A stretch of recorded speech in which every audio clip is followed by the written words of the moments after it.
Right మాక్ అసెంబ్లీలో AP CM Chandrababu మాట్లాడుతున్నారు. Live చూద్దాం.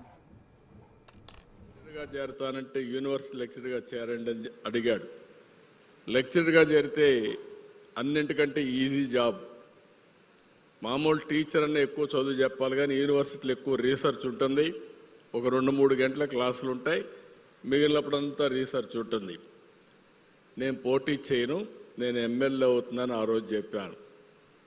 ఆయన ఆశ్చర్యపోయి, నేను ఊహించలేదు నీ సమాధానం అంటే, అవునండి రేపు ఎలక్షన్స్ వస్తున్న 78లో నేను పోటీ చేసి మళ్ళీ ఎమ్మెల్యేగా వచ్చి మీకు కనపడుస్తానని ఒక సెల్ఫ్ కాన్ఫిడెన్స్తో ఆ రోజు చెప్పాను.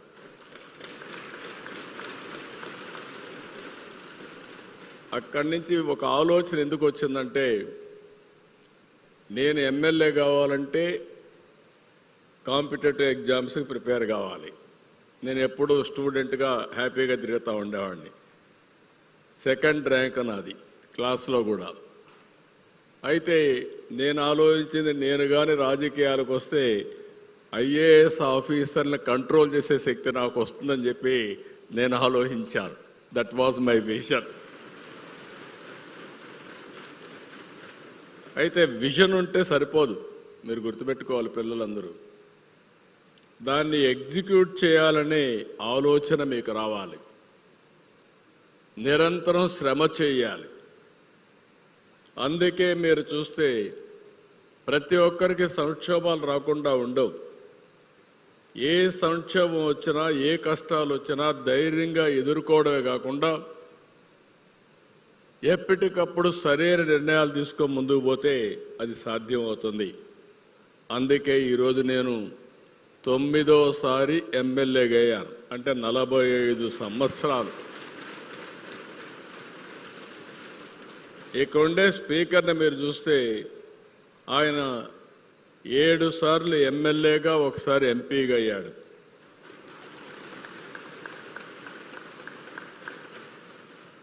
ఇంకొక పక్క నేను 30 సంవత్సరాల్లో మంత్రి అయ్యాను. 45 సంవత్సరాల్లో ముఖ్యమంత్రి అయ్యా. 4వసారి ముఖ్యమంత్రిగా పనిచేస్తున్నా. అంటే ఎందుకు మీకు ఈ విషయం చెప్తున్నానంటే, అతి చిన్న వయసులో నేను ఎమ్మెల్యే అయ్యాను. మీరు అతి చిన్న వయసులో, నాకంటే చిన్న వయసులో మాక్ అసెంబ్లీలో ఎమ్మెల్యే పాత్ర నాకంటే సమర్థవంతంగా నిర్వహించాను. నేను ఫస్ట్ టైం అని అటు ఇటు అనుకున్నాను, కానీ ఇప్పుడు మిమ్మల్ని చూస్తే టోటలీ కాన్ఫిడెంట్. ఒకప్పుడు ఇంత కాన్ఫిడెన్స్ ఉండేది కాదు. ఈరోజు అలాంటి ఒక నమ్మకం మీ అందరిలో కనపడుస్తూ ఉంది, ఆత్మవిశ్వాసం కనపడుస్తూ ఉంది. మా ఎమ్మెల్యేలు చాలామందిని చూశాను తడబడేవాళ్ళు, మీరు ఒక్కరు కూడా తడబడడం లేదు. నేను పైన కూర్చొని వాచ్ చేస్తూ ఉన్నా, నేను అదే పనిగా అందరినీ చూశాను. Wonderful performance. మీ కాన్ఫిడెన్స్కి మరొక్కసారి అభినందిస్తున్నా. మామూలు కాన్ఫిడెన్స్ కాదు ఇది. అయితే మన భారతదేశానికి ఆత్మగా నిలిచిన రాజ్యాంగానికి 1949లో ఇదే రోజున నవంబర్ 29 రాజ్యాంగ సభ ఆమోదం తెలిపింది. 2 సంవత్సరాల 11 నెలలు 18 రోజుల పాటు మేధావులు, విద్యావంతులు, రాజ్యాంగ ప్రముఖులు, ప్రజానేతలు కలిసి సుదీర్ఘంగా చర్చించారు. కూలంకుషంగా చర్చించి నవంబర్ 20న మనం 26న రాజ్యాంగ దినోత్సవం, సంవిధాన దివాస్ చేసుకోవాలని మన ప్రధానమంత్రి నిర్ణయించారు.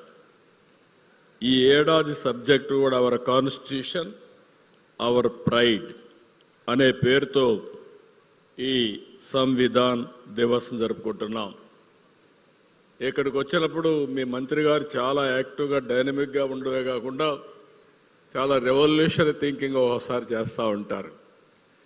ఆయన మా స్పీకర్ గారికి చెప్పారు, అసెంబ్లీ మాక్ అసెంబ్లీ పెట్టాలి, అసెంబ్లీలను పెడదామని చెప్పి ఆయన అడిగారు. స్పీకర్ గారు డైలమాలో పడ్డారు. డైలమాలో పడి రూల్స్ పర్మిట్ చేయవు కదా, అడిగింది మంత్రి గారు అడిగారు, ఏం సమాధానం చెప్పాలంటే నాకు ఇన్ఫర్మేషన్ వస్తే నేను ఒకటే చెప్పాను, అసెంబ్లీలో ప్రెమిసెస్లో పెట్టుకోండి, కానీ అసెంబ్లీ అనేది ఒక శాంక్టిటీ, ఒక పవిత్రత.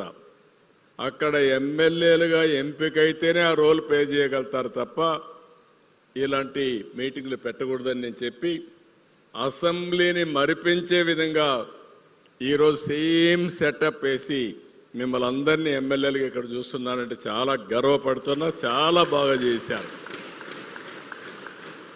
సెటప్ కూడా చాలా బాగా ఆర్గనైజ్ చేశారు. మేము ఏదో మీటింగ్ పెట్టి రూమ్లో పాస్ చేస్తే ఈ స్ఫూర్తి రాదు. ఇది ఒక స్ఫూర్తిని తీసుకురావడానికి, బాధ్యతను గుర్తుపెట్టుకోవడానికి మనం ఈ కార్యక్రమాన్ని నిర్వహిస్తున్న విషయం మీరు గుర్తుపెట్టుకోవాలి. మనం అందరం ఈ సందర్భంగా డాక్టర్ బిఆర్ అంబేద్కర్ గారి రాసినట్టు రాజ్యాంగం అద్భుతంగా తీర్చిదిద్దారు. ఈరోజే నివాళులర్పించాం. నివాళులర్పించుకోవడమే కాకుండా భారతదేశ ప్రతిష్ట ఉన్నంత వరకు ఈ రాజ్యాంగం అంటే భారతదేశం మనుగడ సాధించినంత వరకు అంబేద్కర్ గారు శాశ్వతంగా ప్రజల గుండెల్లో ఉంటారు. దీంట్లో అనుమానమే లేదని చెప్పి కూడా మరొకసారి మీ అందరికీ విజ్ఞప్తి చేస్తున్నా. అనేక ఒడుదుడుకులు వచ్చాయి, అనేక ఛాలెంజెస్ ఫేస్ చేశాం, ఎమర్జెన్సీ లాంటి ఛాలెంజెస్ని ఫేస్ చేశాం. అయితే ఈరోజు రాజ్యాంగం మనుగడ సాధించగలిగిందంటే దానికి కారణం దాన్ని రాసిన విధానం అని చెప్పి కూడా నేను మీకు తెలియజేస్తున్నా. అయితే రాజ్యాంగం యొక్క గొప్పతనాన్ని ప్రతి పౌరుడికి అర్థమయ్యేట్టుగా చెప్పాల్సిన బాధ్యత, అందులో రాను రాను యంగ్స్టర్స్ చెప్పాల్సిన బాధ్యత మనందరిపైన ఉంది. ఇది ఒక పెద్ద ఆయుధం. అయితే అంబేద్కర్ గారు ఒక మాట చెప్పారు, ఈ విషయం కూడా మీరు గుర్తుపెట్టుకోవాలి. రాజ్యాంగం ఎంత గొప్పదైనా దాన్ని అమలు చేసేవారు మంచివారు కాకపోతే అది చెడు ఫలితాలను ఇస్తుంది. ఇది రాజ్యాంగం యొక్క లక్ష్యాలను నీరుగారుస్తుంది. అయితే రాజ్యాంగం అమలు చేసేవారు మంచివారైతే చెడు రాజ్యాంగమైనా మంచి ఫలితాలు ఇస్తుందని చెప్పి రాజ్యాంగాన్ని రాసినప్పుడే అంబేద్కర్ గారు చాలా స్పష్టంగా చెప్పారు. ఇంకొక పక్కన మీరు ఒకసారి ఆలోచిస్తే అంబేద్కర్ గారు ఒక మాట చెప్పారు, నేను మీ అందరికి కూడా ఒక ఆయుధాన్ని ఇస్తున్నాను, ఆ ఆయుధం ఓటు. ప్రపంచంలో చాలా ప్రజాస్వామ్యాలు ఉన్నాయి, కానీ భారతదేశంలో ప్రతి ఒక్కరికి ఓటిచ్చిన ఏకైక రాజ్యాంగం భారతదేశ రాజ్యాంగం అని చెప్పి కూడా నేను మీకు తెలియజేస్తున్నాను. మీరు నెక్స్ట్ ఎలక్షన్స్కి అందరూ ఓటర్స్ అవుతారు. 18 సంవత్సరాల అవుతారు, మీ అందరికీ ఓటు హక్కు వస్తుంది. కొన్ని దేశాల్లో కొంతమంది బలహీన వర్గాలకు ఓటు ఇవ్వలేదు, తర్వాత పోరాటాలు చేసి ఓటు సంపాదించుకున్నారు. కొన్ని దేశాల్లో మహిళలకు ఓటు ఇవ్వలేదు, తర్వాత కాలక్రమేణా ఓటు హక్కు వచ్చే పరిస్థితి వచ్చింది. ఈరోజు సగం మంది ఎమ్మెల్యేలుగా ఇక్కడ మిమ్మల్ని చూస్తూ ఉంటే మహిళలు ఉన్నారు. I'm very happy to see this. ఇప్పుడే మనం పార్లమెంట్లో మొన్నే ఒక బిల్లు పాస్ అయింది. చట్టసభలో ఎప్పటి నుంచో మేము పోరాడుతూ ఉంటే 33% మహిళలకు రిజర్వేషన్లు కల్పించిన ఏకైక దేశం భారతదేశం. మళ్ళీ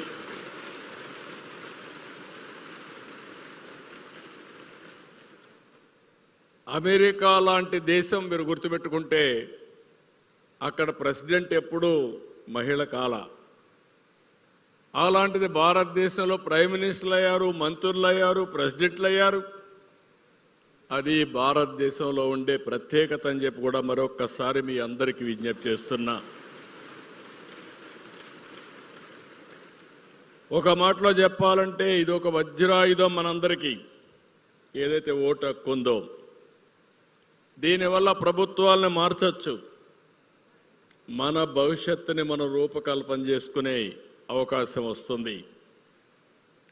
The spirit of the Constitution is to provide equality, status and opportunity to every citizen అనే సిద్ధాంతంతో రాజ్యాంగాన్ని రాశారు.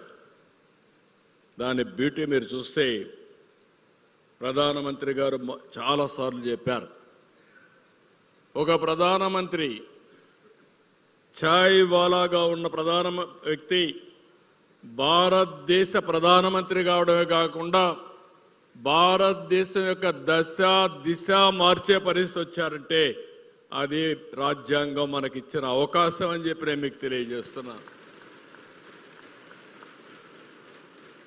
ఒక మామూలు వ్యక్తి అబ్దుల్ కలాం కనీసం ఆయన వర్షం వస్తే ఏం చేయాలనో తెలియకుండా చెప్పులుంటాయి పైన పెట్టుకొని తడవకుండా పోయిన సందర్భం. అంటే పేదరికానికి ప్రతిబింబం ఇది. ఆయన చాలాసార్లు చెప్పాడు, తినడానికి కూడా తిండి లేకపోతే పట్టుదలతో ముందుకు పోతూ నాన్ వెజ్ని కూడా మానేశానని. అలాంటి సందర్భాల్లో భారతదేశంలో ఈరోజు చూస్తే భారత రత్న కావడమే కాకుండా ప్రెసిడెంట్ ఆఫ్ ఇండియా అయ్యి one of the most powerful president of ఇండియాగా నిర్వహించారంటే అది భారత రాజ్యాంగం యొక్క గొప్పతనం.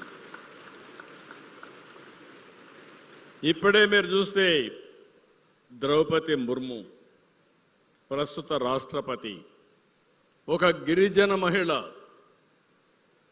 ఈరోజు భారతదేశం యొక్క ప్రెసిడెంట్ అయ్యే పరిస్థితి వచ్చింది. నేను కూడా ఒక సాధారణ కుటుంబంలో పుట్టి 4వసారి ముఖ్యమంత్రి అయ్యానంటే అది రాజ్యాంగం మనకందరికి ఇచ్చిన అవకాశం అని చెప్పి మరొక్కసారి మీ అందరికీ తెలియజేస్తున్నా. అయితే ఇక్కడ మనందరం ఒకటి గుర్తుపెట్టుకోవాలి, రాజ్యాంగం మనకు ప్రాథమిక హక్కులు ఇచ్చింది, అదే మరి ప్రాథమిక విధులను కూడా ఇచ్చింది, బాధ్యతలు కూడా ఇచ్చింది. చాలామంది హక్కుల కోసం పోరాడతారు కానీ బాధ్యత మాత్రం నిర్వహించమంటారు. అందుకనే బ్యాలెన్స్ కాకపోతే మనం అనుకున్న లక్ష్యాన్ని కూడా మనం నెరవేర్చుకోలేం. ఇంకొక పక్క మీరు గుర్తుపెట్టుకోవాల్సింది, దేశంలో ఏ ఒక్కరు కూడా రాజ్యాంగానికన్నా గొప్పవారు కాదు. అందరూ రాజ్యాంగానికి బద్దులై ఉండాల్సిందే. అందుకే ఈరోజు మన వ్యవస్థను మీరు గుర్తుపెట్టుకోవాల్సింది 4 పిల్లర్స్. ఒకటి రాజ్యాంగంలో లెజిస్లేచర్స్, ఢిల్లీ లెవెల్లో పార్లమెంట్ సభ్యులు ఉంటారు. పార్లమెంట్ సభ్యులు దేశంలో చట్టాలను చేస్తారు. రాష్ట్ర స్థాయిలో అసెంబ్లీ ఉంటుంది. ఇక్కడ మనం అందరం కూడా చట్టాలు చేస్తాం. దేశం చేసే చట్టాలు రాష్ట్రంలో చేసే చట్టాలు వేరేగా ఉంటాయి. ఇంకొక పక్కన గ్రామ స్థాయి ఏదైతే సెల్ఫ్ గవర్నెన్స్ కింద పంచాయతీలు ఉంటాయి. ఓసారి మీరు అందరూ అంటూ ఉంటారు పంచాయతీలు బెటరు అసెంబ్లీ కంటే అని, పార్లమెంట్ కంటే అని. అంటే ఈ మధ్యకాలంలో మనం ఒకసారి చూస్తే మనలో పోటీ ఎక్కువైపోయి పబ్లిసిటీ కోసం ఇప్పుడే ఈ పక్కుండే ప్రతిపక్షాలను చూశాను, వండర్ఫుల్గా చేశారు. ఓసారి బాధ్యత లేకుండా చేస్తే స్పీకర్ గారు ఏ విధంగా కంట్రోల్ చేయాలో చేశారు. ఇక్కడ మనందరం ఒకటే గుర్తుపెట్టుకోవాలి, వ్యక్తిగత ప్రయోజనాలతో మనం ఇక్కడ రాలేదు. వచ్చింది సమాజ హితం కోసం మనం ఎమ్మెల్యేలుగా ఎన్నిక ఇక్కడికి వస్తారు. అందులో మంత్రులు అవుతారు, ఎమ్మెల్యేలు ఉంటారు. కానీ సమాజ హితంకి వచ్చే వాళ్ళం వ్యక్తిగత కక్షల కోసం పోరాడవలసిన అవసరం లేదు. ఒకప్పుడు సిద్ధాంతాల పోరాటాలు ఉండేటివి, ఆ విషయం కూడా మీరు గుర్తుపెట్టుకోవాలి. సిద్ధాంతాల పోరాటం అంటే మన దేశంలో మీరు గుర్తుపెట్టుకోవాల్సింది, మనకు రాజ్యాంగం వస్తానే, మీరు చిన్నపిల్లలు కాబట్టి భవిష్యత్తులో మీకు అన్నీ ఒక ఆలోచన వస్తుంది. రాజ్యాంగం వచ్చినప్పుడు మీరు గుర్తుపెట్టుకునేది, ఏ దేశమైనా పబ్లిక్ పాలసీస్ ఆర్ ఇంపార్టెంట్. ఇంత మునుపు మాట్లాడినప్పుడు చెప్పారు, నేను ఒక పాలసీ తీసుకున్నాను, మా అయ్యన్న పత్రి గారు చెప్పినట్టు ఫ్యూచర్ నాలెడ్జ్ ఎకానమీని ఆలోచించాను. దానిపైన ఏం చేయాలని ఆలోచించినప్పుడు అప్పటికప్పుడే ఇన్ఫర్మేషన్ టెక్నాలజీ రెవల్యూషన్ వచ్చింది. అంటే బిల్ గేట్స్ ఇంటర్నెట్ ఇన్నోవేట్ చేశాడు లేట్ 90s. దాన్ని అవకాశంగా తీసుకొని తెలుగు వాళ్ళు నెంబర్ 1గా ఉండాలని నేను ఆలోచించి నెంబర్ ఆఫ్ ఇంజనీరింగ్ కాలేజీలు పెట్టాను. 30 ఇంజనీరింగ్ కాలేజీలని 9 సంవత్సరాల్లో 300 ఇంజనీరింగ్ కాలేజీలు చేశాను. అది చూసిన తర్వాత అందరూ ఇంజనీర్లు కావాలి. అదే మరి జిల్లాకు ఒక మెడికల్ కాలేజీ పెట్టాను. అయితే ఇవన్నీ పెట్టిన తర్వాత మీలో చదువుకున్న తర్వాత ఉద్యోగాలు కావాలి. అప్పుడు ప్రపంచంలో ఉండే కంపెనీస్ అన్ని తీసుకొచ్చాం.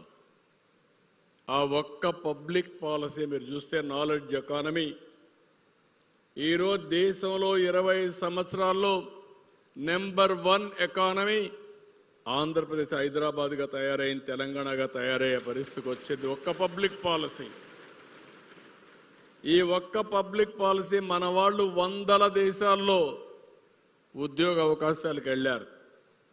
100 దేశాల్లో మీరు చూస్తే 25 ఏళ్లే అమెరికాలో ఉండే అమెరికన్స్ కంటే, బ్రిటన్లో ఉండే బ్రిటిష్ వాళ్ళ కంటే, స్విట్జర్లాండ్లో ఉండే ఆ దేశస్తుల కంటే తలసరి ఆదాయం హైయెస్ట్ వస్తూ ఉందంటే అది నాలెడ్జ్ ఎకానమీకి ఉండే పవర్ అని చెప్పి మీ అందరికీ విజ్ఞప్తి చేస్తున్నా.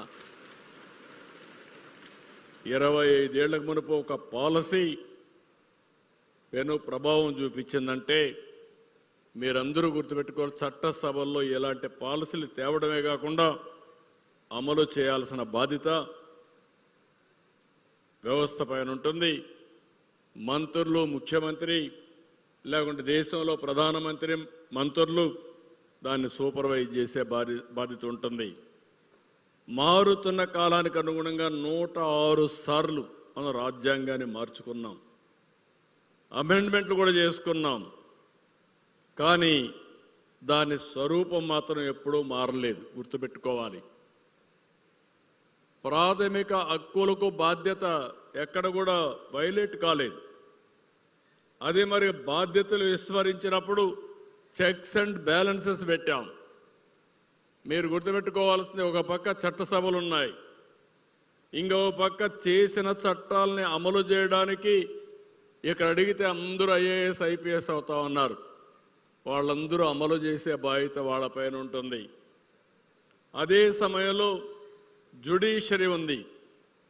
ఎక్కడైనా మనకు విరోధం వస్తే, డిఫరెన్స్ వస్తే, వైలేషన్స్ వస్తే రాజ్యాంగాన్ని నేరుగా జ్యుడిషియరీ కంట్రోల్ చేస్తుంది. జ్యుడిషియరీలో మీరు ఒక విషయం గుర్తుపెట్టుకోవాలి.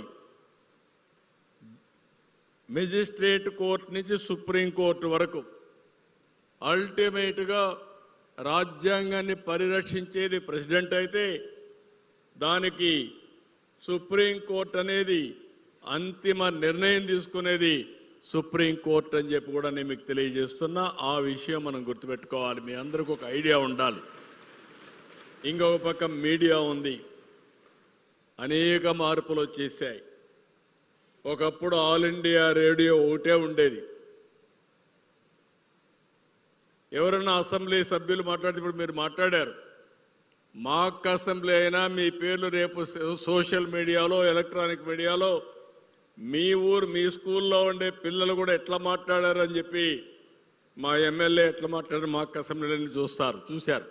రేపు పోతానే మీ అందరిని అభినందిస్తారు, శభాష్ బ్రహ్మాండంగా మాట్లాడారని చెప్పి. అలాంటి ఎలక్ట్రానిక్ మీడియా వచ్చిన తర్వాత సోషల్ మీడియా వచ్చింది. ఇప్పుడు సోషల్ మీడియాకు అదుపు లేకుండా పోయింది. ప్రతి ఒక్కరూ సోషల్ మీడియాలో పోస్టులు పెట్టేస్తారు. వ్యక్తిగత హననం కూడా చేసే పరిస్థితికి వస్తుంది. క్యారెక్టర్ అసాసినేషన్ చేస్తున్నారు. ఆడబిడ్డలపైన పోస్టులు పెట్టడం మామూలు కూడా కాదు, చాలా భయంకరంగా నూకుడు ఫొటోస్ కూడా పెట్టేసే పరిస్థితి వస్తుంది. అవి కూడా మార్పుడవి. ఇలాంటివన్నీ వచ్చినప్పుడు దానిపైన కూడా మీరు చర్చించి ఏం చేయాలనో మీరు మాట్లాడే పరిస్థితికి వచ్చారు. ఇక్కడ ఒక విషయం గుర్తుపెట్టుకోవాలి, మనకు స్వాతంత్రం వచ్చినప్పుడు మీరు చూస్తే మన దేశంలో భిన్న కులాలు ఉన్నాయి, మతాలు ఉన్నాయి, ప్రాంతాలు ఉన్నాయి, భాషలు ఉన్నాయి, విభిన్న సంస్కృతులు ఉన్నాయి, జాతులు ఉన్నాయి. ఇప్పటికి కూడా ఏజెన్సీ ఏరియాలో ఉండే గిరిజనులు చాలా వెనుకబడి ఉన్నారు. అలాంటివన్నీ చూసి ఆనాటి బ్రిటిష్ ప్రధాని విన్స్టన్